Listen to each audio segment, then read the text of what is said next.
Bonjour à tous et bienvenue. Aujourd'hui, je reçois Marie, qui est décoratrice d'intérieur, et elle va nous parler de son métier.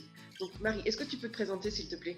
Oui, bien sûr. Alors, du coup, je m'appelle Marie-Olivier, je suis décoratrice d'intérieur et designer d'espace pour l'agence Kutch que j'ai créée début d'année. Donc, en fait, on crée des intérieurs et des projections 3D dans toute la France. C'est une prestation en ligne. Et avant ça, j'étais décoratrice d'intérieur à Bordeaux. Et je suis venue m'installer en Franche-Comté il y a très peu, en fait, en fin d'année dernière. Elle te vient d'où cette passion? Alors, je pense qu'elle me vient depuis que je suis toute petite, en fait. Parce que chez mes parents, il y avait de la décoration un peu chinée, rapportée de pays, un peu dépareillée. Avec des motifs, par exemple, avec des couleurs un peu passées. Mais en fait, justement, ça apporte de la vie, c'est des objets qui ont vécu, c'est un lieu qui a vécu. Et du coup, mon but, en fait, c'est de faire cohabiter tout ça dans le même lieu. Quelle est la différence entre un décorateur d'intérieur et un architecte d'intérieur?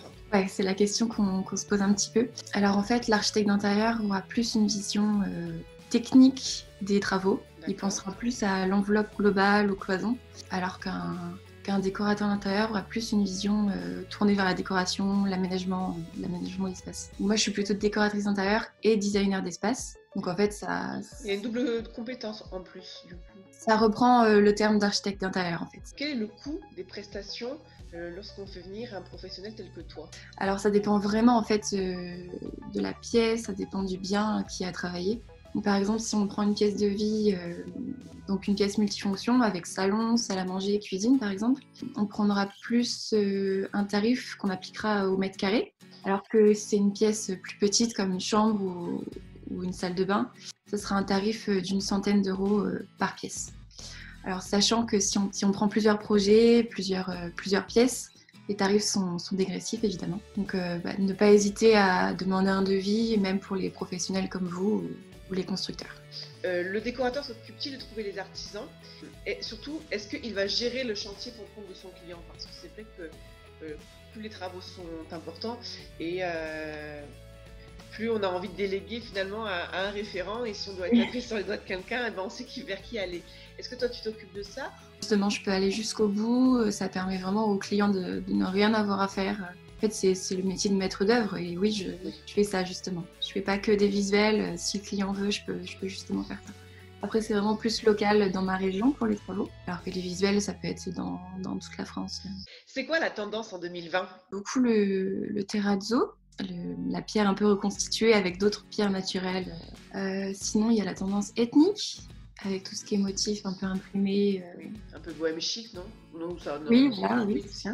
Après, oui, on tend justement à rapporter tout ce qui est naturel dans l'habitation. Les couleurs assez sobres, un peu de vert, un peu de... On intègre justement tout ce qui est un peu plus naturel, fait avec la jute, tous ces matériaux, le lin. Et toi, si tu devais donner une astuce pour peindre un pan de mur d'une petite pièce, tu ferais quoi? Je peindrais pas les murs où il y a les fenêtres déjà, parce que ça va vraiment assombrir. Je peindrais les murs qui sont en face des fenêtres, donc la luminosité elle arrivera vraiment dessus. Couleur assez foncée, ça se fait beaucoup aussi en ce moment, genre des noirs, des bleus profonds. Ça peut être aussi du vert, hein, du vert profond, qui touche aussi dans la décoration, exactement.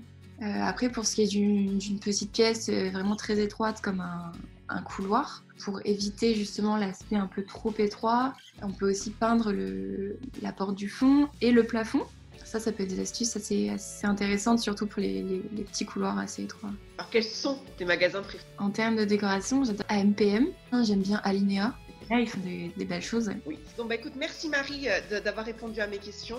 Et puis, j'espère que vous qui regardez la vidéo, elle vous a plu. Je vous dis à la prochaine. Au revoir.